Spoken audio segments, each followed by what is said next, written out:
What are some ways we can stay prepared in times of natural disasters?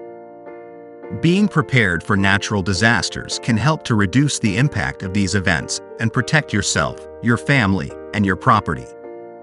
Here are a few steps you can take to be prepared. Create an emergency plan. Develop an emergency plan with your family that includes evacuation routes, emergency contact numbers, and a designated meeting place. Make sure everyone in your family knows the plan and understands what to do in the event of a natural disaster. Build an emergency kit. Create an emergency kit that includes enough food, water, and other supplies to last for at least 3 days. Make sure to include a flashlight, a battery-powered radio, extra batteries, a first aid kit, and any other items that are specific to your needs. Stay informed. Stay informed about the weather and other potential hazards in your area. Sign up for emergency alerts from local authorities and pay attention to weather forecasts and warnings. Learn about the hazards in your area.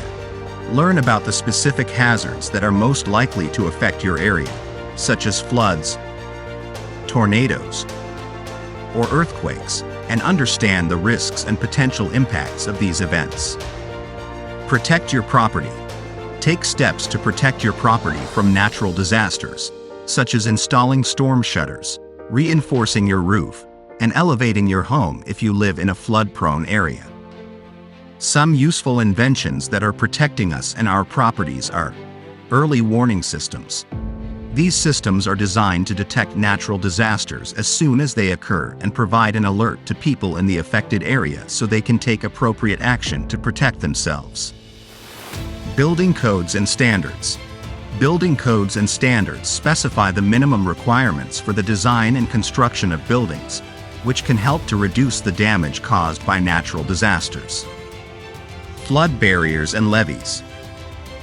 Flood barriers and levees are structures that are built to protect against flooding. They can help to reduce the damage caused by storm surges, river floods, and tsunamis.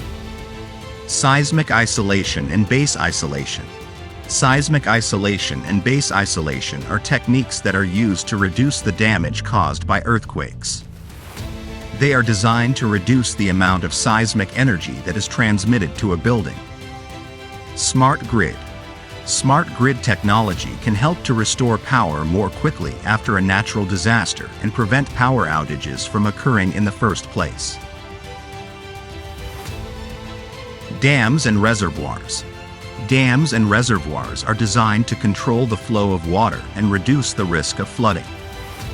It's important to note that being prepared for a natural disaster involves a combination of knowledge, planning, and having access to the appropriate tools, technology, and equipment. It's also important to have a plan in place and practice it regularly so that you know what to do and how to respond in an emergency situation. Now, after learning to be prepared in times of natural disasters, join us in next episode to find out about other great inventions that have been useful to us.